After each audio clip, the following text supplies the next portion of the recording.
کئی کئی ہفتوں. تو کیا ہوتا ہے, ہم جب کھا رہے ہیں, پراٹھے بھی کھا رہے ہیں اور پتہ نہیں کیا کیا کھا رہے ہیں, جائیدادیں بھی کھا رہے ہیں, بہن کی وراثت بھی کھا رہے ہیں, بیوی کا مہر بھی کھا لیا, رشوت بھی کھا لی, اور کیا کیا کھا لیا. اب وہ تمام چیزیں ہماری ایکسرسائز سے یوٹیلائز نہیں ہوتی. یہ غلط فہمی ہے. ایکسرسائز ہر چیز کا آخری حل نہیں ہے, پھر بھی وہ کہیں نہ کہیں کونے کھانچوں میں رہ جاتے ہیں. اب میں دیکھو میڈیکل سائنس کی زبان نہیں استعمال کروں گا کیونکہ میں ڈاکٹر نہیں ہوں. بعض لوگ کہتے ہیں ڈاکٹروں کی جگہ آ کے نا بڑے فنٹر گیری کر رہے ہیں, ان کو کیا پتا. تو میں تو اپنی زبان میں آپ کو سمجھاؤں گا نا, یا جو بالکل سادہ زبان میں, کیونکہ میں ڈاکٹر تھوڑی ہوں. لیکن یہ صحت کے بنیادی اصول ہیں اور یہ ڈاکٹر بھی کہتے ہیں. آپ سرچ کرو, آپ کو پتا چلے گا. جو گوروں کی بنائی ہوئی ویب سائٹس ہیں ان میں آپ جاؤ جو اوتھینٹک ہیں, وہ بھی اس بات کا اقرار کرتے ہیں کہ روزہ رکھنا انسان کی صحت کے لیے انتہائی ضروری. آپ کو پتا ہے گورے اس پر آ رہے ہیں کہ ہفتے میں 5 دن کھاؤ, 2 دن فاسٹنگ. یہ بالکل اسلام ہے. نبی صلی اللہ علیہ وسلم نے ہفتے میں 2 دن روزہ رکھنے کا حکم دیا, سنت ہے, پیر اور جمعرات کا روزہ.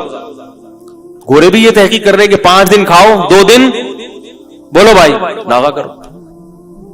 تو ہوتا کیا ہے کہ جب ہم بھوکے رہتے ہیں, وقتی طور پہ کمزوری ہوتی ہے, روزے میں ظاہر ہے کمزوری ہوتی ہے, ایسے فریش نہیں ہو. اثر کے بعد تو ایسے مرجے سے میں دیکھتا ہوں اثر کی نماز میں جو وہاں بیٹھا ہوا ہے تو ادھر بیٹھا ہوا ہے, کوئی کسی پہ اعتراض نہیں کر رہا.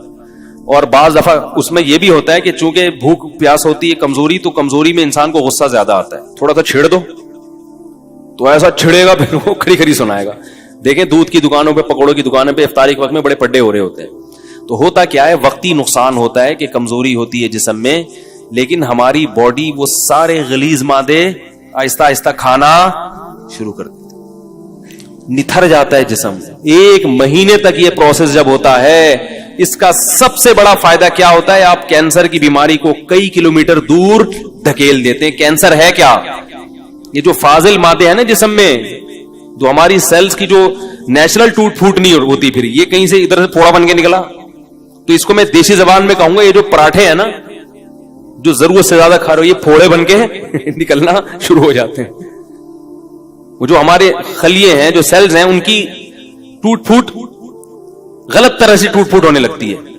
بچوں میں کینسر کے امکان کم کیوں ہوتا ہے, ان کی گروتھ ہو رہی ہے. وہ جو کھا رہے ہیں, جب آپ کی ایک عمر تک آپ پہنچ گئے, آپ کی گروتھ رک گئی, اب آپ جو اضافی کھاؤ گے وہ بیماری کی شکل میں ظاہر ہوگا. تو روزہ رکھنا یہ کینسر کو بولو بھائی دور کر دے. بلکہ بعض حکیموں کی مستند ذرائع سے ہمیں اطلاع ملی ہے کہ انہوں نے کینسر کا جو علاج کرایا ہے وہ مریض کو بھوکا رکھ کے کرایا. ایسے بھی کینسر کے مریض لا علاج مرض, جن کو بڑے بڑے ہسپتالوں نے کہہ دیا کہ یہ ٹھیک نہیں ہو سکتے, ان کو حکیم قبلہ حکیم نے کیا کیا, کھانا پینا چھوڑ دو اس کا. او ایسا بیچارہ سوکھ کے ہڈیوں کا ڈھانچہ, جب دیکھتے نا کہ مر رہا ہے تو 2 قطرے ٹپکا دیے گلوکوز کے, بس مرے نہیں.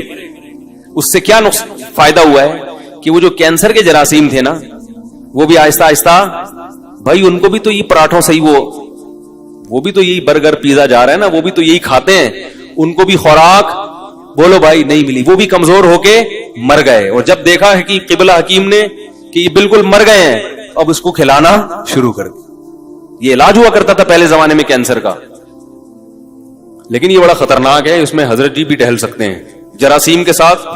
خود یہ جو اتنا بڑا جرثوم ہے یہ بھی چلا گیا دنیا سے, لیکن اس طرح کئی لوگوں کا علاج ہوا ہے.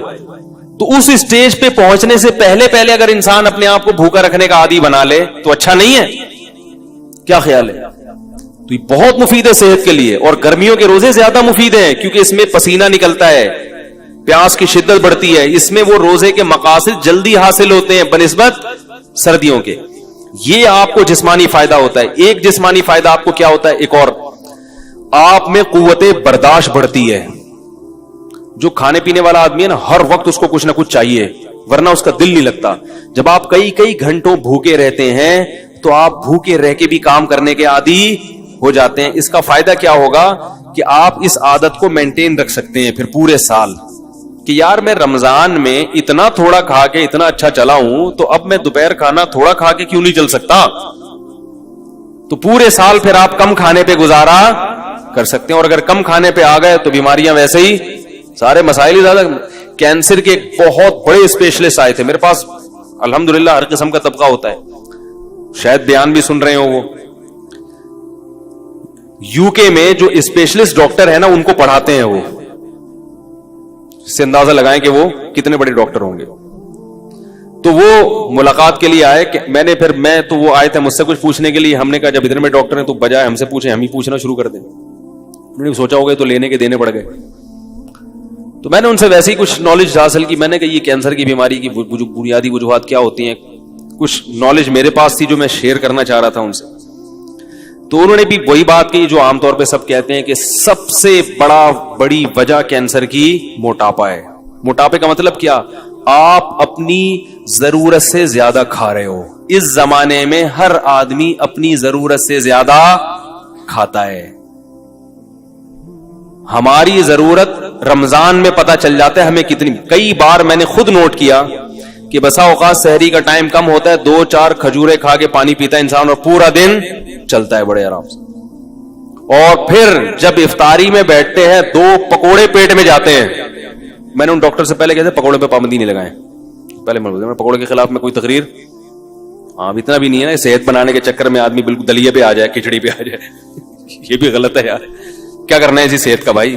وہ چائنیز گرم پانی پی کے رہتے ہیں نا زندہ, لمبی لمبی عمریں ہوتی ہیں. میں نے کہا ٹھنڈا پانی پی کے مر جاؤ, یہ بہتر ہے گرم پانی پی کے.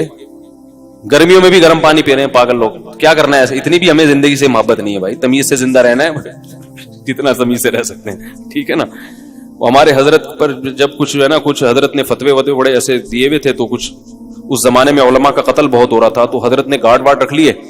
تو وہ اتنا سخت سیکیورٹی کا نظام تھا کہ 24 گھنٹے گارڈ. حضرت نے فرمایا بھائی اس سے تو میں ویسے ہی مر جاتا بہتر, تو اتنے گارڈ مجھے نہیں چاہیے. تھوڑا دماغ ریلیکس ہو. ایسی زندگی کا کرنا کیا ہے جس میں 24 گھنٹے 6 آدمی ہر وقت سر پہ مسلط رہیں. تو کوئی بات نہیں, ہم شہید ہونا پسند ہے ہمیں, لیکن اتنی ٹینشن والی زندگی نہیں چاہیے ہم. تو 1-2 باقی گارڈ بگا دیے, صرف 1 یا 2 گارڈ رکھے تھے. پھر تو وہ گارڈ بیچارہ شہید ہو گیا. حضرت اس نے بڑے, پھر بھی حملہ ہوا تھا حضرت کے اوپر, وہ گارڈ شہید ہو گیا. خیر, تو اس سے کیا ہوتا ہے, کیا کہہ رہا تھا میں, بات یہاں کہاں سے آ گئی یار. ہاں, تو وہ ڈاکٹر کی بات کر رہا تھا. تو یہ سارے مسائل کہاں سے کھڑے ہوتے ہیں؟ موٹاپے سے ہوتے ہیں. ساری بیماریوں کی ابتدا کہاں سے ہوتی ہے؟ موٹاپے کا مطلب کیا ہے؟ زیادہ کھا رہے ہیں. تو 2 کھجورے کھاتا ہے انسان افطاری کے وقت میں اور پانی پیتا, کیسی کمر سیدھی ہو جاتی کہ نہیں ہو جاتی؟ 14 طبق روشن ہو جاتے ہیں. اس سے پتا چل جاتا ہے کہ ہمیں زندہ رہنے کے لیے اور چلنے پھرنے کے لیے, باڈی کو رن کرنے کے لیے اتنا کھانے کی ضرورت بولو بھائی نہیں ہے جتنا ہم کھا رہے ہیں.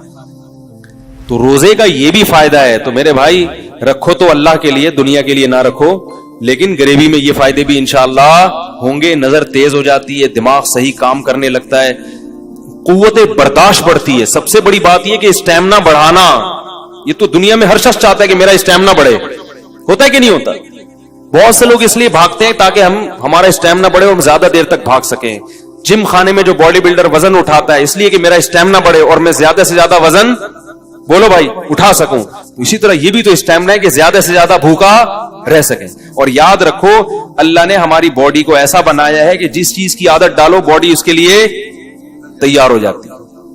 کم کھانے کی عادت ڈالو گے نا, باڈی اسی حساب سے اپنے آپ کو سیٹ کر لے گی. ٹھیک ہے اب اسی پہ آ گئے ہوں گے. جیسے گیس پہ گاڑی لے آؤ نا, ایک دفعہ گاڑی گیس پہ سیٹ ہو جاتی ہے, پیٹرول پہ جھٹکے لیتی ہے پھر وہ, ٹھیک ہے. پیٹرول پہ سیٹ ہے تو گیس پہ لانے میں تو بالکل باڈی کا ایسا ہی ہے کہ باڈی کو پراٹھوں پہ سیٹ کر لو تو پراٹھے پہ سیٹ ہو جائے گی, وہ کافی چائے پہ سیٹ کر لو تو بوتلوں پہ کر لو, برگر پہ کر لو تو برگر پہ. اور اگر ان فضول چیزوں سے بچ کے کم کھانے پہ, اچھی خوراک پہ سیٹ کر لو گے تو باڈی اسی حساب سے اپنے آپ کو سیٹ کر لے گی. یہاں تک کہ آپ دیکھیں صحرائی علاقوں میں بہت کم پانی ہوتا ہے, اللہ اس کم پانی ہی میں ان کی باڈی کی تمام ضرورتیں پوری کر دیتے ہیں. آپ کو عجیب بات بتاؤں میں کہ جو چشموں میں رہنے والے لوگ ہیں, جہاں نہریں دریا ہیں, ان کی باڈی کو پانی کی ضرورت زیادہ ہوتی ہے. صحرائی آدمی کو پانی کی ضرورت کم ہوتی ہے کیونکہ صحرا کے حساب سے اس کی باڈی ڈھل چکی ہوتی ہے. صحرائی پرندوں کو پانی کم چاہیے اور چشموں دریاؤں میں رہنے والے پرندوں کو پانی, اللہ نے ایسا فلیکسیبلٹی رکھی ہے نا انسان کے جسم میں, وہ اسی حساب. تو روزے میں ہم اسی حساب سے چلیں گے, باڈی اسی حساب سے اپنے آپ کو سیٹ کر لے گی, بشرطے کہ عید پہ آ کے اس کو بیڑا غرق نہ کریں. سمجھ آ رہی ہے بات؟